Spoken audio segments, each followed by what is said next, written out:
Hi hello ನಮಸ್ಕಾರ ಸ್ನೇಹಿತರೆ. ಇಲ್ಲಿ ಭಾರ್ಗವಿಗೆ ಸಂಧ್ಯಾ ಸಾವಿನ ಸುಳಿವು ಸಿಕ್ಕಿದೆ. ಸಂಧ್ಯಾ ಸಾವಿಗೆ ಕಾರಣ ಆದವ್ರು ಯಾರು ಅನ್ನೋ ಒಂದು ಸುಳಿವು ಸಿಕ್ಕಿದ್ದ ತಡ ಆ ಮನೆಯಲ್ಲಿ ತನ್ನ ಗೂಢಾಚಾರಿಕೆಯನ್ನು ಶುರು ಮಾಡಿಕೊಟ್ಟಿದ್ದಾಳೆ. ಇನ್ವೆಸ್ಟಿಗೇಷನನ್ನು ಶುರು ಮಾಡಿದ್ದಾಳೆ. ಅದರ ಜೊತೆಗೆ ಭಾರ್ಗವಿಗೆ ಅವಮಾನ ಆಗ್ತಾ ಇದ್ರೆ ಅಲ್ಲಿ ಅರ್ಜುನ್ ಭಾರ್ಗವಿಗೆ ಸಾಥ್ ಕೊಡ್ತಿದ್ದಾರೆ. ಇಡೀ ಮನೆ ತತ್ತರಿಸಿ ಹೋಗ್ತದೆ ಭಾರ್ಗವಿ ಅವತಾರಕ್ಕೆ.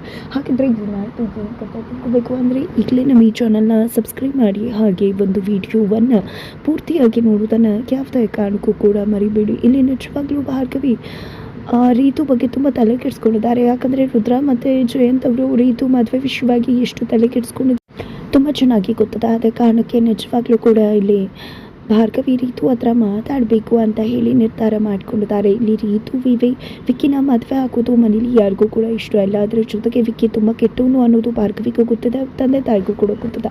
ಆದರೆ ಇಲ್ಲಿ ರೀತು ಮಾತ್ರ ವಿಕ್ಕಿ ಒಳ್ಳೆಯವನು ಅಂತ ಅಂದ್ಕೊಂಡು ರೀತು ವಿಕ್ಕಿನ ತುಂಬ ಹಚ್ಕೊಂಡಿದ್ದಾಳೆ. ಅದೇ ಕಾರಣಕ್ಕೆ ಇಲ್ಲಿ ರೀತು ಹತ್ರ ಭಾರ್ಗವಿ ಬಂದು ಮಾತನಾಡ್ತಿದ್ದಾಳೆ. ನೋಡು ರೀತು, ನಂಗೆ ಅರ್ಥ ಆಗುತ್ತೆ, ನೀನು ವಿಕ್ಕಿನ ಪ್ರೀತಿ ಮಾಡಿರ್ಬೋದು, ಆದರೆ ನೀನು ಅಂದ್ಕೊಂಡಾಗೆ ಖಂಡಿತ ವಿಕ್ಕಿ ಅಲ್ಲ. ನಿಜವಾಗ್ಲೂ ವಿಕ್ಕಿ ಒಳ್ಳೆಯವನಲ್ಲ, ಅವನು ಕೆಟ್ಟವನು ಅನ್ನೋದು ನಿನಗೆ ಒಂದಿನ ಗೊತ್ತಾಗುತ್ತೆ. ದಯವಿಟ್ಟು ತಂದೆ ತಾಯಿಯ ಮಾತನ್ನು ಕೇಳು. ಅದನ್ನು ಬಿಟ್ಟು ನೀನು ವಿಕ್ಕಿನ ಮದುವೆ ಆಗ್ತೀನಿ ಅಂತ ಹಠ ಹಿಡಿಬೇಡ. ಅದು ನಿಜವಾಗ್ಲೂ ಪ್ರೀತಿ ಅಲ್ಲ, ದಯವಿಟ್ಟು ಅರ್ಥ ಮಾಡ್ಕೊ. ಅವನು ತುಂಬ ಜನ ಹುಡುಗಿರಿಗೆ ಮೋಸ ಮಾಡ್ತಾನೆ ಅಂತ ಹೇಳಿ ಭಾರ್ಗವಿ ಹೇಳಿದಾಗ, ಇದನ್ನು ಹೇಳೋಕೆ ನನ್ನ ಹತ್ರ ಬಂದ್ಯಾ? ಸಂಧ್ಯಾ ತಲೆನೂ ಇದೇ ರೀತಿ ಕೆಡಿಸಿ ಅವಳು ಕಥೆಯನ್ನೇ ಮುಗಿಸ್ಬಿಟ್ಟೆ ಅಲ್ವಾ? ಇವತ್ತು ನನ್ನ ಹತ್ರ ಬಂದಿದ್ಯಾ? ಯಾವುದೇ ಕಾರಣಕ್ಕೂ ನಿನ್ನ ಮಾತನ್ನು ನಾನು ನಂಬೋದಿಲ್ಲ. ನಿಜ ಹೇಳಬೇಕು ಅಂದರೆ ನಾನು ವಿಕ್ಕಿನ ತುಂಬ ಪ್ರೀತಿ ಮಾಡ್ತಿದ್ದೀನಿ. ವಿಕ್ಕಿ ಕೂಡ ನನ್ನನ್ನು ಅಷ್ಟೇ ಪ್ರೀತಿ ಮಾಡ್ತಿದ್ದಾನೆ. ವಿಕ್ಕಿ ಏನು ಅನ್ನೋದು ನನಗೆ ತುಂಬ ಚೆನ್ನಾಗಿ ಗೊತ್ತಿದೆ. ಅದ್ರ ಜೊತೆಗೆ ದೊಡ್ಡಪ್ಪನೇ ನಮ್ಮಿಬ್ಬರು ಮದುವೆನ ಮಾಡಿಸ್ತೀನಿ ಅಂತ ಮಾತು ಕೊಟ್ಟಿದ್ದ ಮೇಲೆ ನಿಂತು ಕಟ್ಕೊಂಡು ಏನಾಗಬೇಕು ನನಗೆ? ನೀನು ಯಾರು ನನಗೆ ಹೇಳೋದಕ್ಕೆ? ನಿನ್ನ ಮಾತು ನಾನು ಯಾಕೆ ಕೇಳಿ? ಯಾವುದೇ ಕಾರಣಕ್ಕೂ ನಿನ್ನ ಮಾತನ್ನು ನಾನು ಕೇಳುವುದಿಲ್ಲ ಅಂತ ರೀತು ಹೇಳ್ತಾಳೆ. ತದನಂತರ ಅವಳಿಗೊಂದು ಫೋನ್ ಕಾಲ್ ಬರುತ್ತೆ. ಫೋನ್ ಕಾಲ್ ಬರ್ತಿದ್ದಾಗೆ ನಿಜವಾಗ್ಲೂ ರೀತು ಗಾಬರಿ ಆಗಿಬಿಡ್ತಾಳೆ. ತಕ್ಷಣ ಫೋನ್ ತೊಗೊಂಡು ಹೊರಗಡೆ ಹೋಗ್ತಿದ್ದಾಗೆ ಇಲ್ಲಿ ಭಾರ್ಗವಿ ಏನದು, ಯಾವ ಫೋನ್ ಕಾಲ್ ಬಂದಿರ್ಬೋದು? ವಿಕ್ಕಿದೇ ಏನಾದ್ರು ಕಾಲ್ ಮಾಡಿರ್ಬೋದಾ? ಹಾಗಿದ್ರೆ ವಿಕ್ಕಿ ಬ್ಲ್ಯಾಕ್ ಮೇಲ್ ಮಾಡೋದ್ರ ಮುಖಾಂತರ ರೀತುನ ಹೆದರಿಸ್ತಿರ್ಬೋದಾ? ಇಲ್ಲ, ಏನಿದೆ ಅನ್ನೋದನ್ನು ತಿಳ್ಕೊಳ್ಳಬೇಕು ಅಂತ ಅಂದ್ಕೊಂಡು ರೀತುನ ಫಾಲೋ ಮಾಡಿ ಬರ್ತಾಳೆ. ದೂರದಲ್ಲೇ ನಿಂತ್ಕೊಂಡು ಅಬ್ಸರ್ವ್ ಮಾಡ್ತಿದ್ದಾಳೆ. ಆ ಕಡೆ ರೀತುಗೆ ಯಾವುದೋ ಒಬ್ಬರು ಅವ್ರಿಗೆ ಕಾಲ್ ಮಾಡಿದ್ದಾರೆ. ನೋಡಿ ಮೇಡಮ್, ನನಗೆ ದುಡ್ಡು ಕೊಡಿ, ನಾನು ಹೆಂಡತಿ ಮಕ್ಕಳನ್ನ ನಾನು ಸೇಫ್ ಮಾಡಬೇಕಾಗಿದೆ ಅಂದಾಗ, ಏನು ಮಾತಾಡ್ತಿದ್ಯಾ? ನಿನ್ಗೆ ಏನು ದುಡ್ಡು ಕೊಡಬೇಕು ಅದನ್ನು ಕೊಟ್ಟಾಗಿದೆ ಅಂದಾಗ, ಏನು ದುಡ್ಡು ಕೊಡಬೇಕು ಅದನ್ನು ಕೊಟ್ಟಾಗಿದೆ ಅಂದ ಮಾತ್ರಕ್ಕೆ ನಾನು ಏನಾದರೂ ಜೈಲಿಗೆ ಹೋಗಿ ಕೂತ್ಕೊಂಡ್ರೆ ನನ್ನ ಹೆಂಡತಿ ಮಕ್ಕಳನ್ನ ನೋಡ್ಕೊಳ್ಳೋದು ಯಾರು? ಅವ್ರಿಗೆ ನಾನು ಸೇಫ್ ಮಾಡಲೇಬೇಕಲ್ವ? ಅದೇ ಕಾರಣಕ್ಕೋಸ್ಕರ ಕೇಳ್ತಿದ್ದೀನಿ.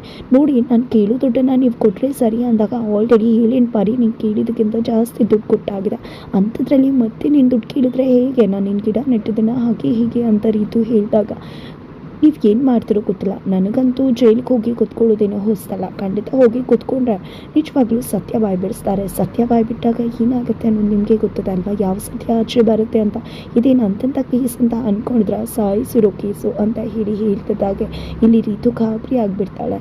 ಇಲ್ಲ ನೀವೇನು ಮಾಡಬೇಡಿ, ಖಂಡಿತವಾಗ್ಲೂ ನಿಮ್ಗೆ ಏನು ದುಡ್ಡು ಸೇರಬೇಕು ಅದನ್ನು ನಾನು ಸೇರಿಸ್ತೀನಿ ಅಂತ ಹೇಳಿ ರೀತು ಹೇಳ್ತಿದ್ದಾಗೆ ಈ ಕಡೆ ಭಾರ್ಗವಿಗೆ ಅನಿಸುತ್ತೆ, ಇವಳು ಯಾರ್ದೂ ಜೊತೆ ಮಾತಾಡಿಲ್ಲಲ್ಲ, ನಿಜವಾಗ್ಲೂ ಸಾವು ಅಂತ ಹೇಳ್ತಿದ್ಲು. ಹಾಗಿದ್ರೆ ನಿಜವಾಗ್ಲೂ ಇವಳೇ ಏನಾದರೂ ಕಾರಣ ಆಗಿದ್ದಾಳೆ ಸಂಧ್ಯಾ ಸಾವಿಗೆ. ಹಾಗಿದ್ರೆ ಸಂಧ್ಯಾನ ಸಾಯಿಸಿದವರು JP ಪಾಟೀಲ್ ಮಾತ್ರನೇ ಅಲ್ಲ, ಇಡೀ ಮನೆಯವರೇ, ಈ ಚಿಕ್ಕವ್ರ ಸಮೇತ ಕೂಡ ಭಾಗಿಯಾಗಿದ್ದಾಳೆ. ಇಲ್ಲ, ಕೆಲವೊಮ್ಮೆ ನಾವು ಏನು ಹುಡುಕಬೇಕು ಅಂತ ಅಂದ್ಕೊಂಡಿರ್ತೀವೋ ಅದು ಕಳೆದೋಗಿರೋ ಜಾಗದಲ್ಲೇ ಹುಡುಕ್ಬೇಕಂತ. ಅದೇ ರೀತಿಯಲ್ಲಿ ಸಂಧ್ಯಾ ಸಾವಿಗೆ ನಿಜವಾದಂತಹ ಕುರುಹು ಈ ಮನೇಲೇ ಇದೆ. ಜೊತೆಗೆ ಸಂಧ್ಯಾ ಸಾವಿನ ರಹಸ್ಯ ಕೂಡ ಈ ಮನೇಲೇ ಅಡಗಿದೆ. ಅದಕ್ಕೆ ಕಾರಣ ಏನು ಅನ್ನೋದು ಕೂಡ ಈ ಮನೇಲೇ ಇದೆ ಅಂದಮೇಲೆ ನಾನು ಈ ಮನೇಲೇ ಇಟ್ಕೊಂಡು ಎಲ್ಲವನ್ನ ಕೂಡ ಹುಡುಕಬೇಕು ಅಂತ ಭಾರ್ಗವಿ ತೀರ್ಮಾನ ತಗೋತಾಳೆ. ಜೊತೆಗೆ ಇವತ್ತಿಂದಾನೇ ಇನ್ವೆಸ್ಟಿಗೇಷನ್ ಶುರು ಅಂತ ಹೇಳ್ತಿದ್ದಾರೆ ಭಾರ್ಗವಿ. ತದನಂತರ ಅದ ಕಡೆ ಅರ್ಜುನ್ ಬರ್ತಾರೆ. ಎಲ್ಲೂ ಹೋಗಿದ್ದೆ ಅರ್ಜುನ್, ನಿನಗೋಸ್ಕರನೇ ವೆಯ್ಟ್ ಮಾಡ್ತಿದ್ದೆ ನಾನು ಅಂತ ಶಕುಂತಲ್ ಅವರು ಹೇಳಿದಾಗ, ಭಾರ್ಗವಿ ಅಪ್ಪನ ಮನೆಗೆ ಹೋಗಿದ್ದೆ ಅಂದಾಗ ನಿನ್ನನ್ನು ಅಳಿಯ ಅಂತ ಒಪ್ಕೊಂಡ್ರ ಅಂದಾಗ, ಇಲ್ಲ ಅಜ್ಜಿ, ಯಾವುದೇ ಕಾರಣಕ್ಕೂ ಅವ್ರು ಒಪ್ಕೊಳ್ಳಿಲ್ಲ. ರವೀಂದ್ರ ಮಾವ ಅಂತ ಹೇಳಿದಕ್ಕೆ ಅನ್ನಪೂರ್ಣನೂ ಕೂಡ ಒಪ್ಕೊಳ್ಳಿಲ್ವ ಅಂದಾಗ, ಅವರು ಕೂಡ ಅಷ್ಟಾಗಿ ಏನೂ ಇಲ್ಲ, ಆದರೆ ತುಂಬ ಚೆನ್ನಾಗಿ ಮಾತಾಡಿಸಿದ್ರು, ಅಳಿಯಂದ್ರೆ ಅಂತ ಕರೆದ್ರು. ಜೊತೆಗೆ ನಮಗೋಸ್ಕರ ಒಂದು ಗಿಫ್ಟನ್ನು ಕೂಡ ಕೊಟ್ಟಿದ್ದಾರೆ, ಮತ್ತು ತಾಳಿ ಮಾಂಗಲ್ಯ ಸರ್ವನ್ನ ಕೂಡ ಕೊಟ್ಟಿದ್ದಾರೆ ಅಂದಾಗ, ಅಯ್ಯೋ ನಾನೇ ಹೇಳಿ ಮಾಡಬೇಕು ಅಂತಿದ್ದೆ, ಅವರೇ ತಂದು ಕೊಟ್ರಲ್ವ, ಒಳ್ಳೆಯದೇ ಆಯಿತು. ಇವತ್ತೇ ಪುರೋಹಿತರನ್ನು ಭೇಟಿ ಮಾಡಿ ಒಳ್ಳೆ ಮುಹೂರ್ತದಲ್ಲಿ ಮತ್ತೆ ಮಾಂಗಲ್ಯ ಧಾರಣೆ ಮಾಡಿಸ್ಬಿಡೋಣ ಅಂತ ಹೇಳಿ ಅಜ್ಜಿ ಹೇಳ್ತಾರೆ. ಅರ್ಜುನ್ಗೆ ತುಂಬ ಖುಷಿ ಆಗುತ್ತೆ. ಬೊಂಬೆಗಳನ್ನ ತೋರಿಸ್ತಾರೆ. ಜೊತೆಗೆ ಅಷ್ಟರಲ್ಲಿ ನಿರ್ಮಲ ಅವ್ರು ಬಂದಿದೆ. ಯಾರು ಈ ಬೊಂಬೆಗಳನ್ನ ಕೊಟ್ಟಿದ್ದು ಅಂದಾಗ ನಾನೇ ಕೊಟ್ಟಿದ್ದು. ನವ ಜೋಡಿಗಳಲ್ವ, ಅದಕ್ಕೋಸ್ಕರ ಬೊಂಬೆ ಕೂರಿಸ್ತಿದ್ದೀವಲ್ವ, ಮನೆ ಸೊಸೆ ಬೊಂಬೆ ಕೂರಿಸ್ಬೇಕು ತಾನೆ ಅಂತ ಅಜ್ಜಿ ಹೇಳಿದಾಗ ನನಗೂ ಕೂಡ ಸೊಸೆ ಹೆಂಡತಿ ಅಂತ ಕೇಳಿ ಸಾಕಾಗೋಗಿದೆ. ಅವಳನ್ನ ಈ ಮನೆ ಸೊಸೆ ಅಂತ ಯಾರು ಒಪ್ಕೋತಾರೆ?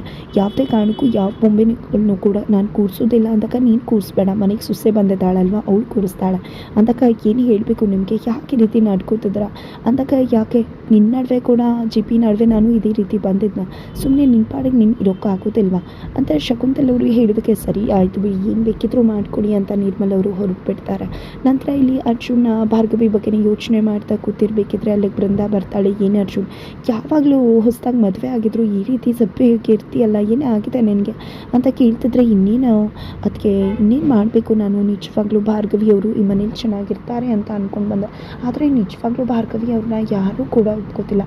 ಅವ್ರಿಗೂ ಕೂಡ ಹೇಗೆ ಆಗಬೇಡ ಹೇಳಿ ಅಂದಾಗ ನೋಡು ಅರ್ಜುನ್, ಒಂದು ಮಾತನ್ನು ತಿಳ್ಕೊ, ನೀನು ಭಾರ್ಗವಿಯನ್ನು ಮದುವೆ ಮಾಡಿ ಕರ್ಕೊಂಡು ಬಂದಿದ್ಯಾ, ಮನೆಯವರು ಹೇಗೆ ಭಾರ್ಗವಿಯನ್ನು ಒಪ್ಕೋಬೇಕು ಅದೇ ರೀತಿ ಭಾರ್ಗವಿ ಕೂಡ ಎಲ್ಲರ ಜೊತೆ ಹೊಂದ್ಕೋಬೇಕಲ್ವ. ನಿಜವಾಗ್ಲೂ ಈ ಕಡೆ ಅವತ್ತು ಮಾವನ ಹತ್ರ ಹೋದೆ ಅಲ್ವಾ, ಏನು ಹೇಳಿದ್ರು ಅವರು ಅಂದಾಗ ನಾನು ಹೋಗಿ ಕೇಳಿದಾಗ ಅವರು ಭಾರ್ಗವಿಯನ್ನು ಸೊಸೆ ಅಂತ ಒಪ್ಕೋತೀನಿ ಅಂತ ಹೇಳಿದ್ರು ಅಂದ ತಕ್ಷಣ ಇಲ್ಲಿ ಭಾರ್ಗವಿಗೆ ಶಾಕ್ ಆಗಿಬಿಡುತ್ತೆ. ಏನು ಮಾತಾಡ್ತಿದ್ಯಾ, ಮಾವ ಒಪ್ಕೊಂಡ್ಬಿಟ್ರ ಅಂದಾಗ ಆದರೆ ಒಂದು ಕಂಡೀಷನ್ ಹಾಕಿದ್ರು, ನೀನು ಭಾರ್ಗವಿನ ಯಾವುದೇ ಕಾರಣಕ್ಕೂ ಕೆಲಸ ಕಳಿಸ್ಬಾರ್ದು, ಅವಳು ಕೋರ್ಟ್ ಮೆಟ್ಟಲನ್ನು ಹತ್ತಬಾರ್ದು, ಈ ಮನೇಲಿ ಯಾರೂ ಕೂಡ ಕೆಲಸಕ್ಕೆ ಹೋಗಿಲ್ಲ ಅಂದಮೇಲೆ ಅವಳು ಕೂಡ ಹೋಗಬಾರ್ದು, ಹೋದರೆ ಅವಳು ಕೆಲಸಕ್ಕೆ ಹೋಗ್ತಾಳೆ, ನೀನು ಅವಳಿಂದ ದೂರ ಆಗ್ತೀಯ ಅಂತ ಹೇಳಿ ಅಪ್ಪ ಹೇಳಿದರು ಅಂದಾಗ ಮತ್ತಿನ್ನೇನು ಅವಳನ್ನ ಕೆಲಸ ಕಳಿಸ್ಬೇಡ ಅಂತ ಬೃಂದ ಹೇಳ್ತಾರೆ. ಹೀಗಾಗತ್ತೆ, ನಿಜವಾಗ್ಲೂ ಅವ್ರು ನನ್ನನ್ನು ಮದುವೆ ಆಗೋಕ್ಕೂ ಮುನ್ನ ಪ್ರೀತಿ ಮಾಡಬೇಕಾದ್ರೆ ಕೇಳಿದ್ದು ಒಂದೇ ಮಾತು, ನಾನು ಕೆಲಸಕ್ಕೆ ಹೋಗ್ಬೋದಾ, ಲಾಯರ್ ಕೆಲಸ ಮಾಡ್ಬೋದಾ ಅಂತ. ನಾನು ಕೂಡ ಒಪ್ಕೊಂಡೆ.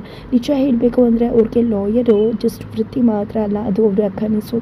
ನಿಜವಾಗ್ಲೂ ಅದೇ ಅವರ ಕನಸಾಗಿದೆ, ಅದಕ್ಕೋಸ್ಕರನೇ ಅವ್ರು ಬದುಕ್ತಿದ್ದಾರೆ. ನಿಜವಾಗ್ಲೂ ನನಗೆ ಅವ್ರು ಇಷ್ಟ ಆಗೋಕ್ಕೂ ಅಪ್ಪನ ಥರ ಅವ್ರು ಲಾಯರ್ ಆಗಿ ನ್ಯಾಯವಾಗಿ ಮಾತಾಡ್ತಿದ್ರು ಅನ್ನೋದೇ ಕಾರಣ ಅಂತ ಅರ್ಜುನ್ ಹೇಳಿದಾಗ ಕೆಲವೊಮ್ಮೆ ಕನಸು ನನಸನ್ನ ನಡುವೆ ಭಾರಿ ಅಂತರ ಇರುತ್ತೆ. ಕನಸನ್ನು ನನಸು ಮಾಡ್ಕೋಬೇಕು ಅಂದರೆ ಕೆಲವೊಮ್ಮೆ ಕನಸಿನಿಂದೇ ಓಡಬೇಕಾಗತ್ತೆ, ಕೆಲವೊಮ್ಮೆ ನನಸಿನ ವಿಷಯಗಳನ್ನ ನನಸು ಮಾಡಬೇಕು ಅಂದರೆ ಕನಸನ್ನು ಬಿಡಬೇಕಾಗತ್ತೆ. ಭಾರ್ಗವಿ ಕೂಡ ಬಿಡೋದ್ರಲ್ಲಿ ಏನು ತಪ್ಪಿದೆ, ಯಾಕಂದರೆ ಮನೇಲಿ ಯಾರೂ ಕೂಡ ಕೆಲ್ಸಕ್ಕೆ ಹೋಗ್ತಿಲ್ವಲ್ಲ, ಅತ್ತೆ ಏನಾದರೂ ಹೋಗಿದ್ರೆ ಅತ್ತೆನೂ ಕೂಡ ಬಿಟ್ರಲ್ವ ಅಜ್ಜಿ ಅಂತ ಹೇಳಿದ್ದಕ್ಕೆ ಬೃಂದ ಅದು ಆ ಕಾಲ ಇದೇ ಬೇರೆ ಕಾಲ, ಯಾಕೆ ರೀತಿ ಎಲ್ಲ ಮಾತಾಡ್ತಿದ್ರ, ನಿಜವಾಗ್ಲೂ ಭಾರ್ಗವಿಗೆ ಅವಳ ವೃತ್ತಿ ಒಂದು ಕನಸಾಗಿದೆ ಅಂತ ಹೇಳಿದಾಗ ಹಾಗಿದ್ರೆ ನೀನು ನಿನ್ನ ಹೆಂಡತಿನೂ ಮರಿಬೇಕಾಗತ್ತೆ, ಅವಳು ಕೆಲ್ಸಕ್ಕೆ ಹೋದರೆ ನಿನ್ನಿಂದ ದೂರ ಆಗ್ತಾಳೆ, ನಿನಗೆ ನಿನ್ನ ಹೆಂಡತಿ ಬೇಕು ಅಂತ ಅನಿಸೋದಿಲ್ವ ಅಂತ ಹೇಳ್ತಾರೆ ಬೃಂದ. ಈ ಕಡೆ ಅರ್ಜುನ್ಗೆ ಏನು ಮಾಡಬೇಕು ಗೊತ್ತಾಗ್ತಿಲ್ಲ. ಮರುದಿನ ಗೊಂಬೆಗಳನ್ನ ಕೂರಿಸಿದ್ದಾರೆ ಮನೆಗೆ, ಎಲ್ಲ ಮುತ್ತೈದೆಯರುಗಳು ಬಂದಿದ್ದಾರೆ. ಬರ್ತಿದ್ದವ್ರು ಎಲ್ಲರೂ ಕೂಡ ಭಾರ್ಗವಿ ಮುಖಕ್ಕೆ ಮಸಿ ಬಳಿಯೋದ್ರ ಮುಖಾಂತರ ನಿನ್ನಿಂದಾನೇ ಸತ್ತಿದ್ದು ಅಂತ ಅವಮಾನ ಮಾಡ್ತಾರೆ. ಇದರಿಂದ ನಿಜವಾಗ್ಲೂ ಕುಪಿತಗೊಂಡಂತಹ ಕುಸಿದು ಹೋದಂಥ ಭಾರ್ಗವಿ ಮಡಿಯಲ್ಲಿ ನೆನೆತಿರ್ಬೇಕಿದ್ರೆ ಅರ್ಜುನ್ ಕೂಡ ಹೋಗಿದ್ದೆ ಕನ್ವಿನ್ಸ್ ಮಾಡ್ತಾರೆ. ಆ ಒಂದು ಮಡಿಯಲ್ಲಿ ಅವಳ ಕಪ್ಪು ಮಸಿ ತುಳಿದಿದೆ. ನಿಜವಾಗ್ಲೂ ಕಾಳಿಕಾಂಬ ಅವತಾರವನ್ನು ತಾಳಿದ್ದೆ, ಕಾಳಿಯಾಗಿ ಮನೆಗೆ ಎಂಟ್ರಿ ಕೊಡ್ತಿದ್ದಾಳೆ. ಭಾರ್ಗವಿ ಅವತಾರಕ್ಕೆ ಇಡೀ ಮನೆ ಬೆಚ್ಚು ಬೀಳ್ತದೆ, ಕಾಳಿ ದೇವಿನೇ ಕಣ್ಮುಂದೆ ಬಂದಾಗ ಆಗ್ತದೆ. ಹಾಗಿದ್ರೆ ಏನಾಗ್ಬೋದು ಮುಂದೆ ತಿಳ್ಕೋಬೇಕು ಅಂದರೆ ಮುಂದಿನ ವೀಡಿಯೋಗೆ ವೇಟ್ ಮಾಡಿ.